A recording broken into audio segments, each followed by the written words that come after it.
estamos aqui novamente com o nosso podcast da FAMPS, Frente Ampla de Mulheres na Política de Sorocaba. E é com grande prazer que eu estou aqui com a pastora Juliana Neves, candidata a vereadora pelo PSDB, Sim, né, pastora? Sim. A pastora é mãe de 3 filhos, tem 3 netos, por incrível que pareça, com essa pele maravilhosa. E a gente vai conversar um pouco aqui. Antes da gente conversar, estou aqui tomando um chá bem gostoso com a pastora, o chá da Yamani, que a gente já vem apresentando aqui para vocês. Olha, pastora, um chá delicioso, feito por mulheres, priorizando a agricultura familiar, a sustentabilidade. Hoje nós estamos tomando o Yamani Acalma a Alma. Ai, que bom. Para trazer aquela calma, né, que a pastora já tem, por Deus, né, pastora? Mas é sempre bom, né? Esse momento especial, estamos aqui com a pastora, eu vou perguntar. Pastora, o que fez a pastora querer ser candidata a vereadora? Eu gostaria de dizer boa tarde a todos. Agradecer a oportunidade, Roberta, que Deus te abençoe. Amém. Abençoe esse trabalho que você tem feito com nós, mulheres, nos dando voz e vez. Eu comecei a me interessar pela questão política por conta do trabalho que eu faço, já há mais ou menos 5 para 6 anos. Bastante. E eu precisei, por muitas vezes, de ajuda e de apoio de governantes, né, que eu sei que tem muitas das vezes condições de nos ajudar, os projetos pequenininhos, as associações, as ONGs. Então a gente muitas das vezes pode contar com eles. Só que nem sempre, na realidade, isso acontece. Então eu comecei a ver que muitas das vezes quando eu precisei de ajuda e bati na porta de uma Câmara Municipal, de um gabinete, certo, pedindo uma ajuda, um apoio, eu não consegui. Entendi. Então, eu entendi que muitas pessoas vinham até mim pedindo ajuda, pedindo socorro, e eu ia até eles, e esse socorro não vinha. Então, eu decidi, depois de orar muito e tentar entender esse mundo de política, eu resolvi, ao invés de agora eu bater na porta, eu ser aquela que abre a porta. Amém, pastora. Quero muito fazer bom. A diferença. Uhum. E me conte um pouquinho da sua história. A pastora, ela tem uma história de vida, assim, também, com todas as mulheres que eu estou entrevistando aqui no nosso podcast, vêm com experiências, assim, impactantes. E é sempre bom uma mulher ouvir outra mulher e outras mulheres também, nessa união que a gente está fazendo, né, que é a Frente Ampla, nós formamos essa frente para que a gente possa conseguir maior representatividade dentro da Câmara Municipal. Hoje nós somos 53% do eleitorado e só temos 10% de representação feminina na Câmara. Então, para o ano que vem, nós teremos 25 cadeiras e a ideia é que a gente componha essas cadeiras com mais mulheres, né, pastora? Sim, com certeza. Então, eu queria que a pastora contasse um pouco da história dela, para que a gente também possa saber toda a experiência de vida que ela teve até aqui. Eu sempre digo que o meu nome ou o meu sobrenome deveria ser resiliência, superação. Eu vim de um lar desestruturado. Eu perdi a minha mãe quando eu tinha mais ou menos 8 anos de idade. Eu tenho mais ou menos uns 13 irmãos. Nossa. Então, a minha mãe faleceu de complicação de parto. E eu lembro que ficou um bebezinho, né? Recém-nascido. E dias depois a minha mãe falece. E nós fomos divididos um pouco, os irmãos, um pouco com o familiar, um pouco com o outro. Então foram momentos de incertezas, momentos muito difíceis. E eu lembro que eu sempre tive que aprender a me virar, né? Se vira, meu pai dizia.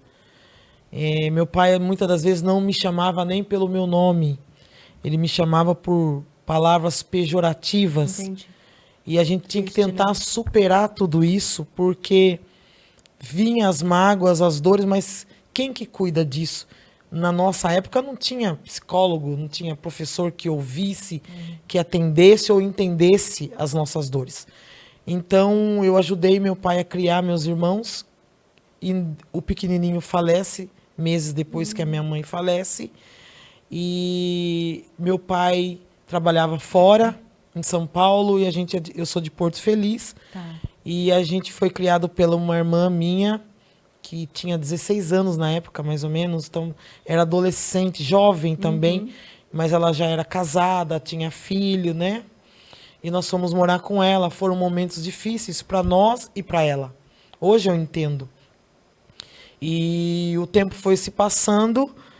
Meu pai se aposentou e ele sempre dizia que quando ele aposentasse a nossa vida ia ser um inferno, ele falava, né? Nossa. E eu não entendia o porquê daquilo. Então, eu sofri abusos por parte do meu avô paterno. Não tinha para quem contar. Amigos do meu pai também passavam a mão em mim, que eu sou a mais velha de 6 irmãos, fora os outros mais velhos, que é por parte de mãe. Então, eu tinha contato com esses homens. Então, meu pai bebia muito, levava amigos para casa e esses amigos aproveitavam. E eu me calei até 2021, por aí, que foi quando eu consegui falar sobre esse assunto e consigo hoje falar. Então, nós crescemos, eu e meus irmãos. Aí meu pai falece e eu entro na justiça para ficar com a guarda desses 5 irmãos menores de idade. Quantos anos você tinha quando assumiu a guarda? 21 anos. Nossa. Eu sempre digo que meu pai esperou ficar maior de idade, ou Deus Não é muito esperou cedo, ficar maior de idade para assumir 5 irmãos. Então eu já criava eles. Sim, sim. E quando meu pai falece, eu tive que ficar realmente com a guarda de 5 irmãos menores. E era uma fase bonita da minha vida, porque eu ia casar. Eu ia me casar, eu tinha uma filha já. E eu ia me casar, então eu estava naquela expectativa que até que enfim eu vou embora de casa, vou viver a minha vida, a minha história. E de repente eu me vejo cuidando de 5 irmãos menor de idade, uma filha pequena, casando e morando todo mundo na mesma casa. E aí dá para ter uma noção da confusão. Na verdade, a gente não consegue nem ter noção, né? Porque é uma história muito forte, Sim. de muita superação. Sim. Né? É uma história de uma mulher, né? Uma mulher de verdade, né? Como a gente pode falar, né? Sim. Que está aqui agora, né? Assim, se colocando, né? À disposição para ser uma candidata a vereadora. Sim, sim. Porque por toda a situação que eu passei e passo, eu conheço a situação da mulher em situação de vulnerabilidade. Eu sei o que ela sente. Eu passei pelo que ela passa. Eu passo pelo que ela passa. Então eu entendo a dor dela. Eu consigo, com ela, praticar ou viver um momento de sororidade. Sim. Porque não é algo que eu estou falando para alguém que nunca viveu aquilo. Ou quando ela se reporta a mim, ela não está falando com alguém que está lá em cima na elite e não entende do que ela está falando. Eu entendo literalmente do que essa mãe atípica ou essa mãe solo, essa mulher negra, essa mulher carente Da periferia, do assentamento, né? Eu sei o que ela quer, o que ela precisa e eu sei como eu posso ajudá-la. Não, isso é muito importante, sabe? Sim. Eu acho assim que é o que faz uma verdadeira democracia, é a representatividade dentro de um poder, de um espaço de poder, como é a Câmara, como é o Executivo. Isso em termos de eleição, né? No Judiciário também não existe essa igualdade, né? De participação, mas o Judiciário já é diferente, então não é através da eleição. Por isso que a gente pede tanto para que as pessoas pensem bem em quem votar, e a gente faz sempre esse apelo aqui nesse programa. Mulher, vote numa mulher. Vamos fazer a diferença nessa eleição, para que a gente possa realmente colocar dentro de um espaço de poder, como é a Câmara Municipal, a parcela da sociedade que está invisível. Exatamente. Eu entendo que um homem, ele não vai fazer uma mamografia. Então, para ele, não interessa se tem ou não tem especialistas, a máquina necessária para se fazer uma mamografia. Ele não vai fazer um Papa Nicolau. Então, se a fila está grande, se a lista de espera para ele está grande ou não, também não importa tanto. Não estou dizendo que generalizando e nem dizendo que os homens não se importam. Não, tem aqueles que realmente se importam. Mas a mulher, ela sabe da necessidade dela. Ela sabe que a outra mulher sofre com pobreza menstrual. Sim. Então, ela sabe que realmente é necessário que nos postos de saúde se doe ou se dê absorvente gratuito, e assim como dou um preservativo há tantos anos. E detalhe, eu sempre falo isso, talvez seja um pouco polêmico, mas, por exemplo, a camisinha você dá, mas é uma escolha. Exato. O preservativo é uma escolha. Exatamente. Mas você ficar menstruada não é uma escolha. Não é uma escolha. A mulher não escolhe ficar menstruada esse mês e no outro mês não. E 4% das meninas deixam de estudar no período menstrual porque não tem um absorvente. Sim. Embora agora nós temos essa lei que permite que esteja... E foi uma lei muito criticada na época, sim, né? Mas é que muito necessária, entendia, né? Porque na minha época não tinha. Eu usava folha de caderno da escola. Nossa. Eu não sabia direito nem o que era um absorvente. E eu, como fui criada por um homem, por um pai grosseiro, eu não tinha nem coragem de pedir para ele um absorvente. Então eu usava a folha do caderno. Então eu levava um caderno a mais para que eu pudesse toda hora pedir para a professora me deixar ir no banheiro para eu poder trocar a folha do caderno que eu usava como absorvente. Eu escondi isso por muitos anos da minha vida. Hoje em dia eu falo porque eu fiz uma campanha em 2021 para arrecadar absorvente íntimo para eu doar para as mulheres. Sim, dos assentamentos. Muito importante. E eu ganhei de uma instituição aqui de Sorocaba, não sei se posso falar o nome. Pode, Senac. pode. O Senac doou para mim, para o projeto Mãos Benditas, caixas com absorvente que se trocavam por livros. Alunos levavam absorvente e ganhavam livros. E ali eu levei esse combate à pobreza menstrual até o assentamento, porque eu fiz uma pergunta. Você sabe como que a mulher que vive em situação de rua, quando ela está no período menstrual, você sabe como que ela se vira? Ela abre o papelão, o meio, onde tem aquelas ranhuras. Sim. E ali ela dobra e ela faz um absorvente. Ela pega a roupa usada, roupa velha, ela dobra e ela faz um absorvente. Ela pega o papel higiênico em lugares públicos e ela faz um absorvente.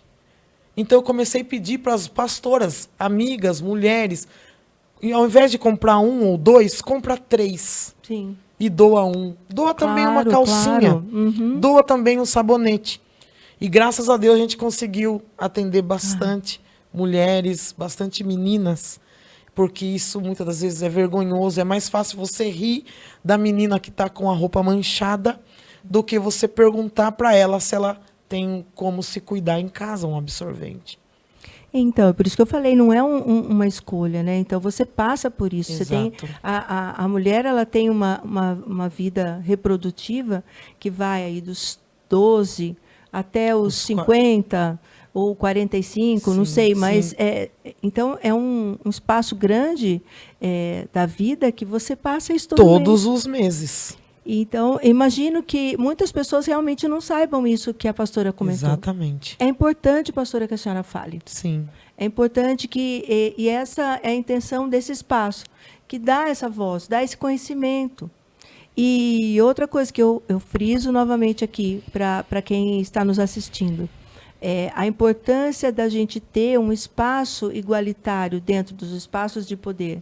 Não queremos combater que se votem em homens, não é isso.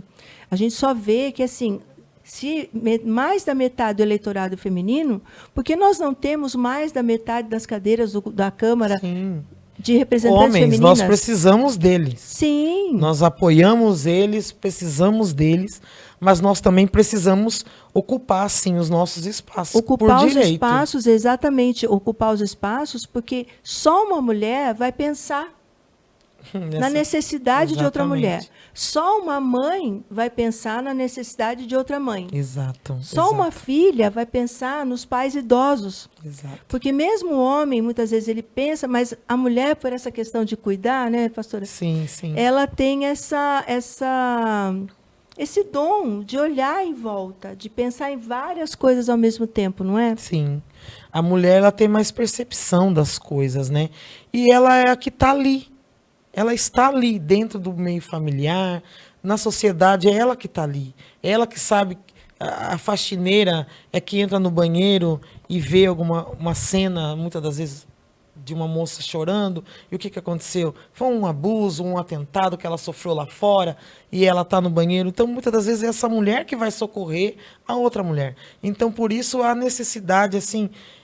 nós temos a necessidade muito grande de sermos ouvida. E não só ouvida, atendida também. Eu estou gostando muito de conversar com a pastora. Que bom. Todas as que vêm aqui, a gente aprende um pouco. Eu estou aprendendo um pouco com cada uma das entrevistadas aqui nesse programa. E eu queria que a pastora Juliana falasse também da comunidade da igreja dela, né? Como é que surgiu essa vontade de pastorear? Como é que foi esse chamado? Eu vim do meio evangélico, minha mãe, meus avós, mas o meu pai era do samba. Meu pai era presidente de escola de samba. Então eu tenho nítido assim na minha cabeça a minha mãe me levando para a igreja juntamente com os meus irmãos. E o meu pai, ele sabia o trajeto, então ele ia no meio do caminho, ele me pegava, me colocava dentro do carro, às vezes se algum irmão quisesse ir também, ele levava. E eu tinha o quê? 7 anos, 7 anos de idade, novinha. 6 anos. Então meu pai pegava, colocava dentro do carro e me levava pro samba. E ali eu cresci nessa vida de samba, rainha de bateria de escola de samba, destaque de carro alegórico, passista, né? Então sempre fiquei envolvida. E detalhe, eu gostava demais. Nossa, pensa, uma neguinha sambando era eu. Eu amava essa vida. E até que chegou um tempo que eu fui numa igreja, aliás, o meu presidente, um amigo meu, presidente de escola, ele falou, olha, eu fui numa igreja evangélica e lá tinha um homem, que hoje eu entendo que é um missionário, um pastor, e ele assoprou, fez assim, e eu caí, não senti dor, não senti nada, e aquilo eu fiquei curioso, porque como eu já tinha vivido isso atrás, aguçou minha curiosidade. Falei, então eu vou nessa igreja, quero ver se esse pastor vai me derrubar. Mas eu fui mesmo desafiando, porque por conta da estrutura que eu tinha na minha casa, na minha família, que era desestruturada, eu cresci uma mulher, por conta dos abusos, enfim, de tudo, revoltada e muito agressiva. Então eu era uma mulher que briguei muito na rua, na minha cidade. Por necessidade, né? Para me defender. Então, antes que me atacassem, eu já atacava. Depois que eu ia saber se foi aquilo mesmo ou não, e às vezes eu até me arrependia porque a pessoa não foi ela era inocente, mas eu não dava o braço a torcer, que eu fiquei triste porque eu bati numa pessoa errada. Mas tipo assim. E ali eu cresci assim, muito agressiva. Então eu fui na igreja mesmo para desafiar, para ver se esse homem ia me derrubar também. Não sei o que lá. Eu sempre fui a maior da escola, a maior da turma, aquela coisa, né? E aí, quando eu cheguei lá, eu entrei, eu gostei daquele negócio chamado louvor, a palavra. E aí eu vi mulheres pregando, mulheres falando, falei assim, oxe, que um dia eu vou estar nesse lugar aí. Mas eu falei na zoeira, mas Deus aproveitou e pegou ali. Falou, eu vou pegar essa negona e vou dar um jeito nela. E aí eu comecei na igreja e nessa igreja eu conheci meu esposo. Depois de anos, nós fomos pastorear a igreja. E tô aí já há quase 30 anos. Nossa. Com a graça de Deus. Amém. Nessa vida. Fiz meu esposo pastor na época. E assisti um desfile de escola de samba comigo, porque eu era agoniada, porque eu queria ver. Aquela coisa ainda estava ali. Mas ali mesmo, no desfile, no meio do povão, da multidão, eu falei pro meu esposo, vamos embora daqui, que aqui não é mais o meu lugar. Depois disso, eu nunca mais tive vontade de ir. Mas eu falo que ele foi muito sábio em me levar, porque se ele não tivesse me levado, acho que todo ano eu ia querer ir. E como ele me levou, A gente ficou ali escondidinho, porque agora era crente, mas eu fiquei ali. E hoje, para a glória de Deus, a gente tem feito discípulos, tem ministrado aí nas igrejas, prego, louvo ao Senhor, ajudo no que eu posso. E graças a Deus, minha família, né, tem seguido também. Meus irmãos, consegui criar meus irmãos, consegui casar meus irmãos e ajudar eles também a permanecer na presença do Senhor. Amém, amém. A pastora Juliana também tem um projeto muito interessante que chama Mãos Benditas, né? Mãos Benditas. E eu queria que a pastora falasse sobre esse projeto. Aliás, é um projeto que ela pode também, né, sendo vereadora, pode continuar com esse projeto, né? Fala para nós um pouquinho. Esse projeto nasceu num momento de muita dor. Assim, num momento assim, muito difícil da minha vida. Como eu disse, meu sobrenome deveria ser Resiliência, né? Enfim, no ano de 2018, o meu esposo ele faleceu e a gente teve alguns problemas por conta dele ter traumas e ele se aprofundou nos vícios da bebida e do cigarro. E a gente se separou. E por conta dessa separação, ele foi morar com a minha filha. E ele brigou com ela, porque ele queria levar o corotinho na casa dela, ela não aceitou. Ele pegou as coisas dele e foi morar no fundo de um bar, que é um lugar onde ele achou, ali na Vila Hortência, para ele morar. E passando-se um tempo, por ele ter ficado agressivo, por isso que a gente se separou. Feminicídio virou moda. E eu não queria virar estatística, é isso que eu sempre falo. Eu não nasci para virar estatística de nada, a não ser de coisa boa. Sabe? Eu faço parte de alguns % de mulheres negras que isso e aquilo, aí sim. Mas de feminicídio, de coisa ruim, não. E aí eu falei, eu vou embora, peguei meus filhos e fui embora. Eu me escondi, na verdade, né? Fui me esconder. E aí foi passando um tempo e eu mesmo assim, eu cuidando dele de longe, porque eu imaginava que logo a gente ia se acertar e voltar. E um belo dia, numa sexta-feira, a gente se viu. E depois de um tempo, no sábado, ligaram da empresa que ele não foi trabalhar. Eu imaginei que ele tinha bebido todas e estava por aí com mulher, sei lá. E aí eu ligava, ele não atendia, enfim. Domingo eu fui na casa dele, mas não quis entrar, porque era fundo de bar, tinha muitos homens lá, eu não quis entrar. Quando foi na segunda-feira, minha filha falou, mãe, eu vou procurar o pai, um documento do pai, porque a gente liga, ele não atende. Você foi lá na casa dele ontem, não achou. E quando ela chega na casa, o pai tá morto. Nossa. Deitado na cama, já fazia uns 3 dias que ele estava morto. Que tristeza. Sim, foi algo assim muito chocante. Ele tinha bichos no corpo, estava num estado de putrefação já muito avançado.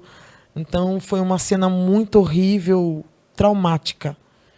E enfim, eu fiquei muito mal, fiquei depressiva, meus filhos, meus netos também. Meu neto surtou na época. E eu lembro que eu não sabia o que fazer. E Deus falou para mim, cuide dos meus, que eu cuido de ti e dos teus. Eu falei, mas como assim cuidar dos teus? Quem precisa de cuidado sou eu e a minha família, né? E começou a faltar coisas na minha casa. E um dia eu orei e falei, Deus, olha, não tem fruta, não tem legumes, não tem hortaliça, tem arroz, tem feijão, tem ovo, tem uma mistura, mas não tem uma salada. E o senhor não é meu marido agora? Porque o senhor levou meu marido, agora o senhor é meu marido. Então o senhor que tem que me sustentar. E eu falei na revolta mesmo, né? E ali eu fui buscar depois de um tempo uma doação para um retiro de jovens da igreja, só que eu achei que era arroz, feijão, coisas assim. Quando eu chego é fruta, legume, hortaliça, tudo que eu tinha pedido em oração. E quando eu vi aquilo, eu fiquei doida com tudo aquilo. Era fruta que eu falo que pobre não come. Que é um kiwi, uma pitaia, um pêssego, sabe? Coisa que a gente só come no Natal, uma bênção, né? No Ano Novo, e olha lá. E eu vi aquilo, fiquei doida com tudo aquilo. E eu lembro que eu falei para uma amiga se a gente podia pedir para esse homem doar para nós agora, não para a igreja, para mim, que se ele doasse eu ia dividir com as irmãs carentes da igreja. E aí ele liberou essa doação para mim.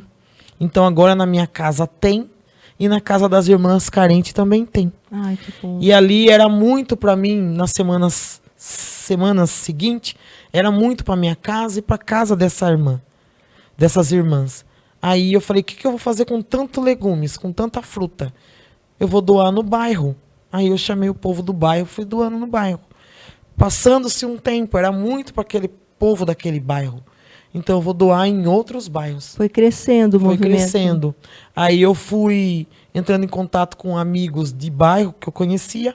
Olha, eu tenho um trabalho assim, você quer que eu leve aí?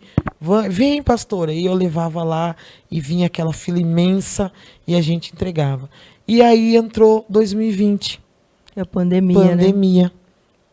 Aí eu entendi quando Deus falou para mim em 2019, cuide dos meus, que eu cuido de ti e dos teus. E aí eu comecei a ir para os assentamentos e aí nasceu os Mãos Benditas. E só que detalhe, eu chorava muito dentro do meu carro, eu chorava muito por conta do trauma e da dor do luto. E enquanto eu ia cuidando desse povo, eu esquecia de chorar. Eu esquecia de sofrer. Quando eu me deparei, depois de um tempo, eu já não estava sofrendo mais como eu sofria antes. Foi curando, né? Enquanto eu cuidava da dor do outro, Deus cuidava da minha dor. Enquanto eu curava o outro, Deus me curava. Então eu sempre digo, cuida de alguém. E você vai ser cuidado. Porque é mais sobre você do que sobre o outro. Então eu penso assim, não, estou cuidando de todo mundo e não sei o quê. Não, você está cuidando de você, fazendo bem sem olhar quem. Então ali nasceu os Mãos Benditas. Porque com a mão, Roberta, você faz muitas coisas. Você escolhe o que você faz com a sua mão. Se você bate, ou se você faz um carinho, se você puxa aquela pessoa que está na lama, ou se você afunda ela. Então, a sua mão é poderosa. Você tira a vida de alguém, ou você dá luz. Entendeu? Então, foi isso que Deus ministrou para mim. E é isso que eu prego hoje. Você escolhe o que você faz com as suas mãos. E nós vamos entrar agora nas eleições. E a sua mão é poderosa para chegar lá e... Sim, é verdade, viu? Fica a dica aí. É verdade. Você escolhe em quem você vai votar. Exatamente. Não é? Exatamente. E, nossa, a sua história é muito poderosa, né? E eu acredito que sirva de inspiração para várias pessoas que vão nos assistir. Dentre essas histórias, né, de toda essa experiência que a pastora viveu e continua vivendo, o que a pastora pensa quando estiver entrando lá, tomando posse como vereadora? Eu sonho muito em ampliar esse projeto, porque eu atendo Sorocaba, Votorantim, e já atendi Alumínio, Porto Feliz e Itu, com os Mãos Benditas, e Boituva também.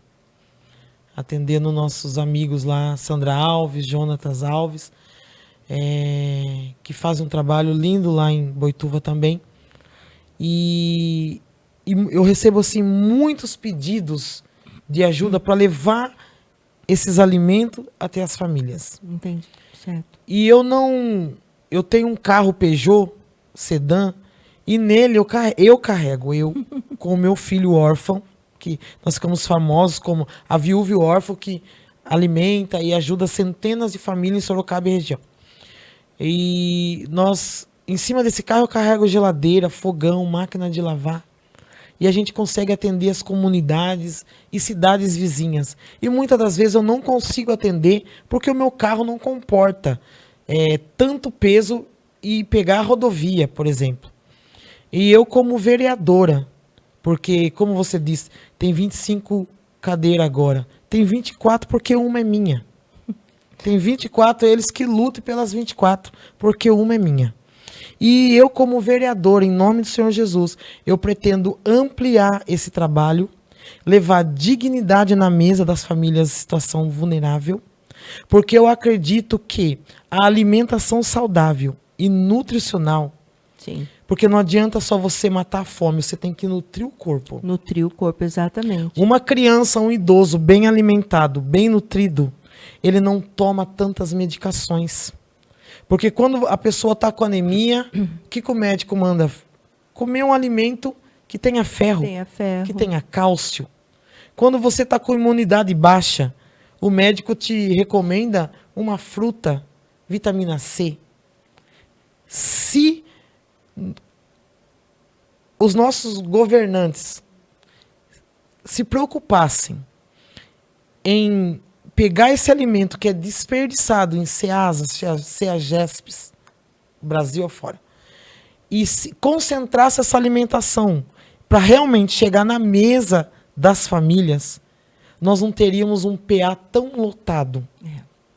Nós não teríamos famílias desnutridas, crianças porque desnutridas. Muitas vezes até hoje em dia a gente vê muito isso, tem casos de obesidade, mas que a criança ou o adulto está desnutrido. Ele é obeso porque se alimenta mal, mas Exato, ele é desnutrido. Falta todo tipo de vitamina no corpo dessa pessoa. Então a gente já ia liberar muitas pessoas que estão em PA, já ia ser liberada porque está tendo uma alimentação saudável. Então um dos meus focos, das minhas demandas, é levar alimentação saudável nas mesas. Erradicar a fome é difícil, mas a fome dói e ela precisa ser sanada, essa dor. Então, só quem passa fome ou quem passou vai entender o que eu estou falando. Tá. Quem nunca passou vai desdenhar e falar, quem que precisa de legume, de fruta? Precisa. O idoso precisa. Porque através do meu projeto, Roberto, eu atendo idoso que está acamado e se alimenta por sonda. E com os legumes, com as frutas, o familiar bate aquele alimento e a pessoa recebe aquela nutrição. Então, eu preciso pegar esses alimentos que muitas das vezes está sendo jogado fora e são alimentos de boa qualidade, tá? Não é alimento estragado, não. São alimentos de boa qualidade. Aqueles que não foram vendidos por algum probleminha, algum defeito, que né? são defeitos que são muito grandes ou muito pequenos. Uma cenoura muito grande ou muito pequena, ela não tem comercialidade. Então, ela vai ser doada, ela vai ser jogada fora. Então, a gente precisa trazer... Eu fui, no ano de 2023, eu fui delegada na Conferência Nacional de Segurança Alimentar e Nutricional, representando Sorocaba em Barretos, e depois foi para Brasília também, certo, sim. Na estadual e nacional, né? Então, e isso é uma discussão muito grande, muito intensa, até a questão da agricultura familiar, incentivando a agricultura familiar. Qualquer pedacinho de terra que tenha abandonado aqui na nossa cidade hortas comunitárias, pode virar uma horta comunitária. E muitas das vezes está lá criando bicho, jogando entulho lá dentro do terreno, né? E pode ser uma horta maravilhosa. Imagine em cada zona aqui da nossa cidade, zona leste, oeste, norte, né? Sul, você implantar algumas hortas comunitárias. Então, seria um outro nível de vida dessas pessoas. A própria população pode cuidar, pode zelar por esse espaço. Então, nós precisamos, sim, ter esse olhar carinhoso para essa questão. Muito bom, pastora, muito bom. Outra questão que eu queria sempre colocar, a gente sempre coloca aqui, né? Essa necessidade que a gente tem de colocar as mulheres nos espaços de poder, né? Pegando a fala da pastora Juliana com relação à violência doméstica, sim, né? Nós, da FAMPES, nós formamos essa frente ampla por conta da nossa indignação perante a violência doméstica, violência de gênero na política, sim, que as vereadoras, né, Yara e Fernanda, estavam sofrendo aqui dentro da Câmara Municipal. Então, nós percebemos que onde a mulher ela quer galgar e conquistar os espaços antes dominados por homens, elas são silenciadas, elas são cerceadas, são julgadas, né? E no caso da pastora, né, assim como outras entrevistadas que eu tive aqui, a representatividade da mulher negra também. Negra. Nós não tivemos ainda, até hoje, uma vereadora negra na nossa cidade. E esse intuito, né, da gente ter mais mulheres candidatas e mais mulheres candidatas negras também, para que a gente possa fazer esse recorte e fazer a democracia realmente prevalecer dentro do nosso espaço de poder aqui em Sorocaba. Com certeza. Até mesmo porque, assim, a mulher negra também é capaz.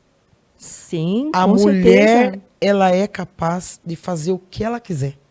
Lugar de mulher é onde ela quiser. Desde que não agrida o seu emocional, o seu físico, o seu psicológico, O lugar dela é onde ela quiser. Ninguém tem direito, ou homem que seja, direito de vir estipular o seu lugar é só aqui. Não. Nós podemos estar em todos os espaços. Eu sou vice-presidente do Conselho de Segurança da Zona Norte. Certo. Em 30 anos é o primeiro conselho composto só por mulheres e mulheres negras. Olha que bom. 30 anos. 30. Importante. Então eu tô na história. Nesse quesito, eu tô na história junto com as outras. Fazendo história, Estamos fazendo história. Então, também faço parte do Conselho de Igualdade Racial. E nós sofremos, sim, injúria e preconceito em todos os ambientes. Na hora de acabar isso, né? Inclusive eclesiástico, nas igrejas. Nós sofremos, sim. Porque, tipo, o que ela está fazendo aí? Eu sempre falei essa questão da mulher do coque, que se fala muito. É uma forma de preconceito. Porque a mulher negra, com seu black power, com seu cabelo curto, não pode fazer um coque. E nem por isso ela deixa de ser mulher de Deus. Claro, claro. Nem por isso ela deixa de ser uma crente, uma serva de Deus. Ela não pode ter um coque, mas ela também é serva de Deus. E na política, independente de partido, respeito. Respeito é o fundamental. Se um homem não pode respeitar a sua colega de trabalho, então ele que saia e dê lugar para outro que respeite. Essa é a minha opinião. Eu sempre digo que assim, ou me amam ou me odeiam. Porque comigo é assim, sim, não, não. Bateu, levou. Ah, mas você é pastora. Eu sou pastora, mas eu não sou capacho de ninguém. Nunca fui, nunca vou ser. Eu acho que tá certo. Tô certa, eu tô certa. Porque se a gente não se impõe... Exato. Né? Nós não conseguimos chegar em lugar E ele nenhum. vai fazer com você o que você permite. A hora que você falar, a partir de hoje, não é não. Esse negócio de que não quer dizer sim é mentira. Mentira, não é não Não mesmo. é não e pronto, acabou. Entendeu? Então, é assim, esse abuso de gênero, essas coisas que têm acontecido na nossa Câmara Municipal de Sorocaba, que nós temos visto, isso, eu acredito que a lei deveria olhar um pouquinho mais para essa situação e atentar para isso e resolver. Porque independente do partido que ela seja, se ela está ali trabalhando em prol do povo que ela acredita que é o povo dela, que seja, não sei. Ela está ali pelo povo, por quem elegeu ela, ela merece respeito. Ela tem direito de entrar naquele lugar, trabalhar e ir embora para casa. É uma mulher idosa, né, uma senhora, não é idosa, mas é uma senhora. A Fernanda é mais jovem, mas é uma mulher e merece sim nosso respeito. Sim, e claro. eu, como mulher negra, eu sei que eu também estou passiva de passar situações vexatórias lá dentro. Mas eu desde já estou dizendo que eu, como vereadora eleita, se Deus quiser, eu quero respeito e eu mereço respeito. Tá certo. Na verdade, o nosso movimento, né, apesar da gente estar começando agora, o movimento da FAMPS, ele veio realmente para trazer esse respeito para as mulheres. Sim. Onde elas estiverem. Então, se nós estamos ocupando espaço de poder, se nós estamos nos nossos ambientes de trabalho, dentro da nossa casa, na escola, na igreja, nós merecemos respeito. Por quê? Porque somos seres humanos. Exatamente. E a igualdade de gênero é exatamente isso.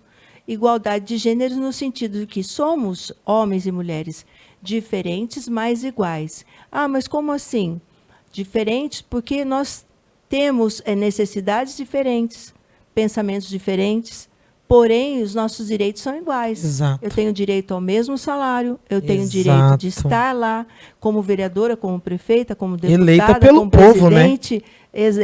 Eleita pelo povo. Eu tenho o direito de ser uma presidente de uma multinacional, eu tenho o direito de estar numa universidade, Exato. eu tenho o direito de ter paz dentro da minha casa. Eu tenho direito de, no meu horário de trabalho, amamentar.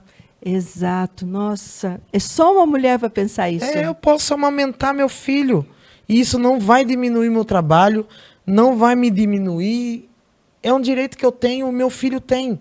Esse filho, esse homem que está lá, foi gerado de uma mulher que muitas das vezes teve que parar de estudar, de trabalhar para amamentar, para cuidar dele. Pra cuidar dele. E agora que outra, que ele cresceu, tá lá como um vereador, o que seja, ele tá lá, ele acha que a mulher não tem direito de amamentar o seu filho?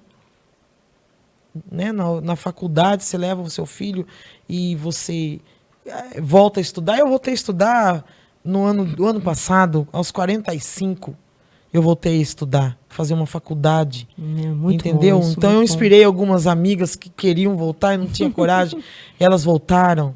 Então, quer dizer, não é porque agora eu estou mais velha que eu não posso estar numa universidade, como a gente viu um caso aí alguns anos atrás. Sim, é verdade, aquela Meninas, mulher, né? mulheres zombando de outra. Isso é uma coisa também que a gente precisa conversar, né? Eu sempre procuro rebater esse tipo de discurso, porque eu acho que na nossa sociedade a gente cresceu ouvindo que mulher tem que competir com outra mulher, não é? Só que, assim, eu entendo de forma diferente. Se uma mulher chegar lá na Câmara, as outras mulheres estão chegando com ela na Câmara. Exatamente. Se uma mulher foi presidente de uma multinacional, as outras mulheres estão como presidente daquela multinacional também. Por quê? Porque cada uma que consegue... Uma mulher que consegue ser pastora, tem igrejas que ainda não aceitam, não, né, exatamente, pastora? exatamente. Mas uma mulher que consegue fazer teologia, seguir o seu chamado e ser pastora, as outras mulheres também estão com ela. Se inspiram. A gente precisa se dar as mãos, uma puxar a outra, uma não largar da mão da outra, né, pastor? Exato. Porque senão nós não vamos conseguir chegar. Porque foi incutido na nossa mente, desde que éramos pequenas, né, que uma mulher só pode competir. Não, tem que competir com outra mulher. Não. Eu entendo que não. E nós somos responsáveis por isso, porque realmente nós somos, assim, muitas das vezes competitivas. Enquanto os homens se unem. Eles se unem, eles se protegem, eles se defendem, e nós ficamos... muitas das vezes, eu vou colocar nós porque somos mulheres. Somos nós. E mulheres muitas das vezes ficam uma criticando a outra, uma desdenhando da outra, uma apontando a outra, passando a rasteira na outra, ao invés de se unir. Nós participamos de uma manifestação acerca da morte da Aline, que foi morta no trabalho. Acho que foi agora em julho. Eu fui na delegacia, mas no dia que foi no Parque das Águas, eu não estava em Sorocaba. Foi ali no centro, na praça.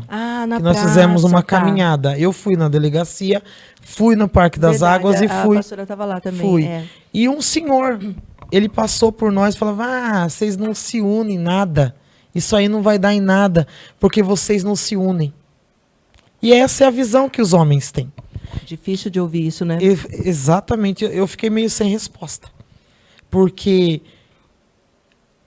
nós mesmos acabamos dando um mau exemplo. E os homens olham para nós e dizem assim: mas vocês mesmos não se protegem, não se unem, não se defendem. Então está mais do que na hora de você, as meninas que estão aqui conosco, dos homens, tem um varão aqui também, de você, mulher, se unir. Nós somos a maioria. Ainda somos a maioria. Nós podemos juntas mudar a situação do nosso país, não só da nossa cidade, do nosso bairro, da nossa casa. Nós temos poder, nós temos autoridade, nós temos capacidade de mudar a situação do governo, de mudar a situação de qualquer ambiente onde nós estivermos. Temos essa força. Temos essa força. Só que precisamos aprender a canalizar, né? E aí eu pergunto também, como as mulheres que a pastora conhece estão recebendo essa candidatura da pastora? Receberam bem? Sim. Receberam? Sim. Tem muitas amigas que têm me parabenizado. Você é corajosa, é a palavra que eu mais ouço. Ju, você é corajosa. Você vai encarar? Eu falei: vou até o fim. Eu não volto atrás. Palavra dada, agora não tem jeito. E eu sou muito assim de encarar mesmo. Encarei situações na minha vida que eu não acreditei que eu sairia viva ou lúcida daquela situação. Então, como eu saí lúcida e mais forte, mas eu vou encarar mesmo. E estou muito feliz de ter feito. Eu nunca me imaginei candidata a vereadora, tá? Só para frisar aqui. Eu sempre imaginei ajudando o outro, vamos ajudar na campanha, aí vamos ganhar um dinheirinho, É porque a mulher ela tem esse sentimento de querer ajudar, né? de estar pelos bastidores. Mas é que é difícil, né? É difícil porque, assim, ainda muitas mulheres têm ou são mãe solo. Sim. Como a pastora também já passou por isso, né? Porque Sim, viúva, sim. teve que criar. Ou não tem rede de apoio. Exato. Ou precisam trabalhar e não tem essa facilidade de poder se dedicar porque é uma missão, né? Você assumir um cargo público como vereador, como prefeito, o que for, deputado, né? Sim. Assumir uma missão além da missão que a gente tem em casa, porque nós não vamos deixar de ser mães, Sim. não vamos deixar de ser esposas E esses dias, ou filhas, né? Sim, e esses dias um homem me fez uma pergunta. Ele falou assim, por que mulher não vota em mulher? Será que porque vocês não se acham capazes de conseguir ser uma vereadora? Já pensou se toda mulher dessa cidade resolvesse votar numa mulher? A gente podia compor essa Câmara com mais da metade de mulheres? Exatamente. Porque a gente é a maioria? Sim. Olha só. Sim. Ia ter de todos os partidos, ia ter uma lá. Ia ter uma lá. E eles iam nos respeitar.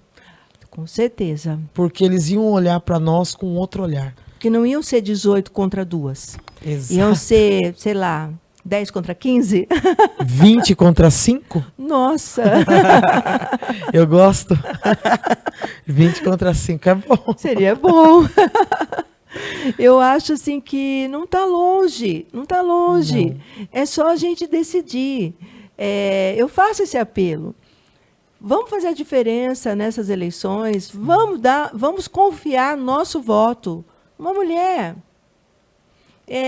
Escolha a mulher que representa, que né? reflita as suas necessidades, que atenda os seus anseios. Uma mulher que represente a sua história.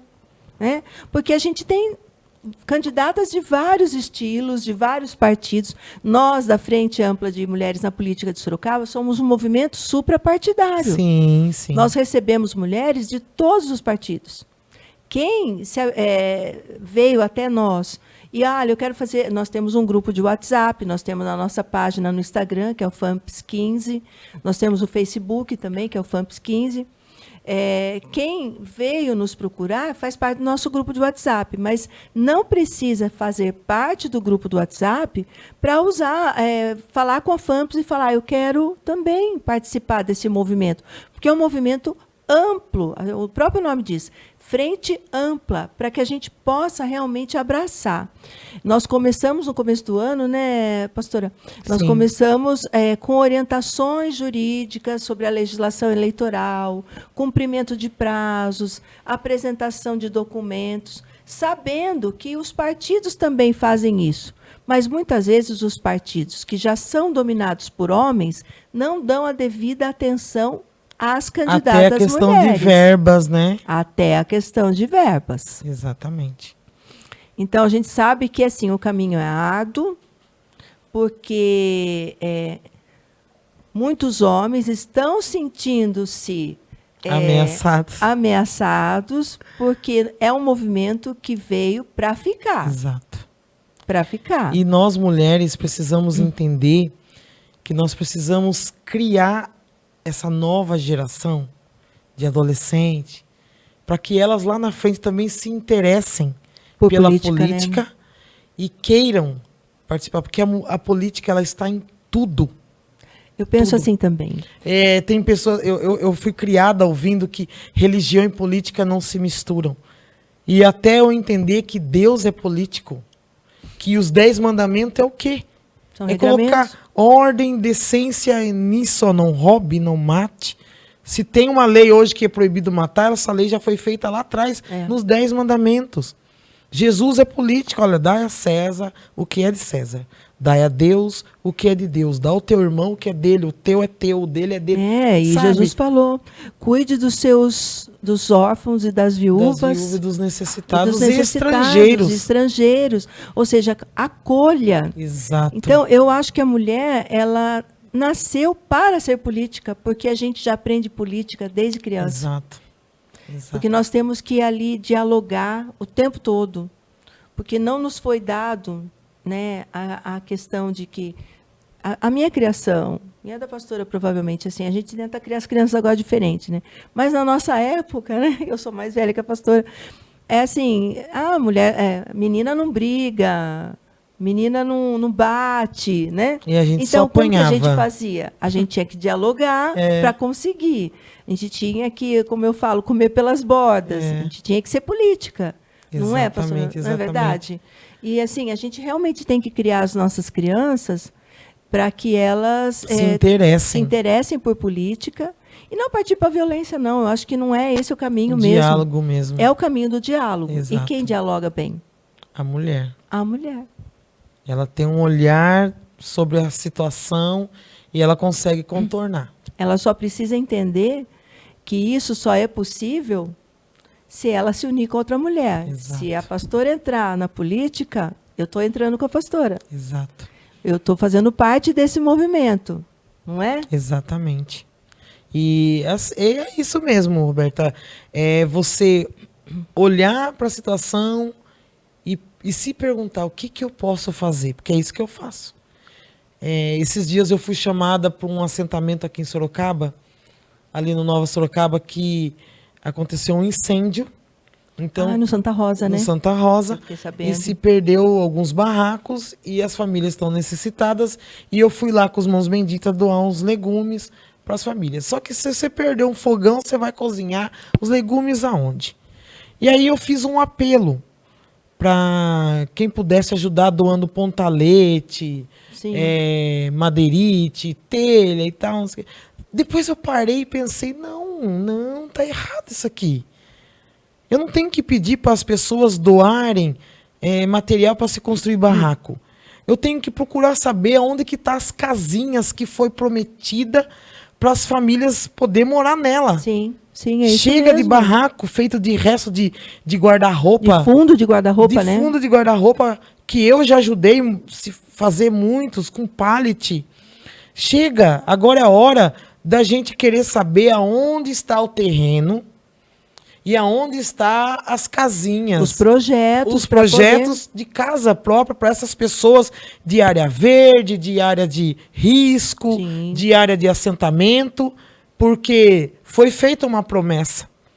E é mandado dinheiro, sim, do governo para cá para ser feito essas moradias. E aonde estão essas moradias? Que é dignidade, né? Dignidade, morar com dignidade. Roberta, no ano de 2021, eu fui com o pessoal do assentamento do bairro da Aparecidinha até Barueri a pé. Nossa. Milhares de pessoas. Bastante gente. 100 quilômetros. Eu lembro disso. 100 quilômetros. Eu lembro disso. Aí, Juliana, você é louca. É gente que invadiu terra, que não sei o que. Eu falei, viu, a maioria, metade de Sorocaba é invasão.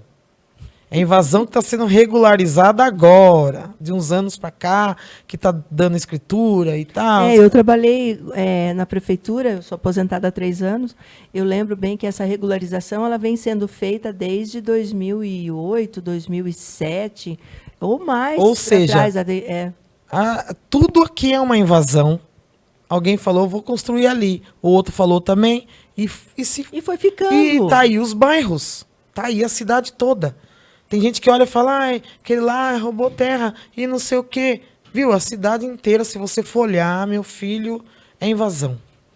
Então, vamos regularizar, vamos pavimentar, vamos IPTU, água, luz, tudo bonitinho. Até porque por trás traz receita para a prefeitura. Então, você regulariza a pessoa com dignidade, consegue uma casa boa, consegue um emprego, exatamente. Aí vai pagar suas contas. Isso gera receita para o município. É importante. Então, nós fomos daqui de Sorocaba até São Paulo a pé. Nós andávamos 10 quilômetros um dia, 16. Eu não tenho coragem hoje de sair daqui no centro a pé, de jeito nenhum. Mas eu fui para São Paulo. Foi. 7 dias marchando. Nossa. 7 dias. Mães com criança de colo, mães com criança no carrinho empurrando, idosos. E aí tinha os carros de apoio para levar, né, com segurança, quando passava mal. Mas para que isso, pastora Juliana? Para chamar a atenção da autoridade ao direito de moradia, educação e saúde. E eu comprei sim essa briga. Comprei, não me arrependo. Não me arrependo. Ah, mas eu não sei o que de partido tal. Para mim aqui não é partido nenhum. Aqui eu sou ministra do evangelho. Eu sou uma mãe solo. Eu sou uma mulher que não tenho recursos. E que eu acredito que se eu lutar junto com você, junto com aquele outro, nós vamos conseguir fazer um barulho que vai incomodar alguém. E esse alguém vai dar uma atenção especial àquilo que nós estamos pedindo. É verdade. E foi isso que aconteceu. Né? Foi feito ali todo aquele movimento, foram chamados a equipe, até os governantes lá de São Paulo, para que pudesse resolver, e aí foi criada a lei, porque era pandemia, né? Foi criada uma lei que não podia despejar as pessoas dos assentamentos naquela época de pandemia, então foi uma vitória muito grande, e aí tá aí a luta para conseguir a terra, enfim, e vamos aí. Que bom. É isso. Olha, está sendo muito gostoso esse papo nosso, eu gostei bastante, e eu acho que é aquilo que a gente fala, sabe? A gente está com esse espaço aberto aqui, chamando as candidatas, a gente ouve cada história muito, muito legal, emocionante. Vamos depois criar um livro, Roberta. É inspiradora. Eu estou aprendendo demais com essas mulheres fortes, decididas e corajosas, viu? Corajosas. Então, agradeço, pastora, muito obrigada pela presença. Obrigada por tomar esse chá conosco. Eu vou depois disponibilizar para vocês o chá. Aí a pastora vai dizer se gostou desse da Calma Alma. Gostei, né? Preciso. Ou se quer um para bons sonhos, ou se quer um super foco, ou se quer um super imune. Eu acho que a pastora, nessa caminhada, vai precisar de todos os chás possíveis, hein? É bom. Muito obrigada, pastora. Que Deus a abençoe na sua caminhada. Não desista. A pastora é uma inspiração para várias mulheres. Obrigada. Vamos fazer a diferença nessas eleições, mulheres? Tá aí. Votem em mulheres. A FAMPES agradece mais um encontro. Muito obrigada. Eu queria aproveitar, só deixar meu número. Ah, sim, pode apresentar. Eu gostaria de pedir para vocês, mulheres, votem pastora Juliana. Vamos começar do zero. Vote pastora Juliana Neves, 45000. Vamos fazer a diferença. Vocês precisam de uma mulher de garra, mulher corajosa, que mete a cara mesmo para fazer. Eis-me aqui, tá bom? Que Deus abençoe. Gratidão, FAMPES. Muito obrigada. Gratidão, Roberta. Que Deus continue abençoando vocês. Amém. Obrigada. Obrigada. Beijo. Beijo para todos.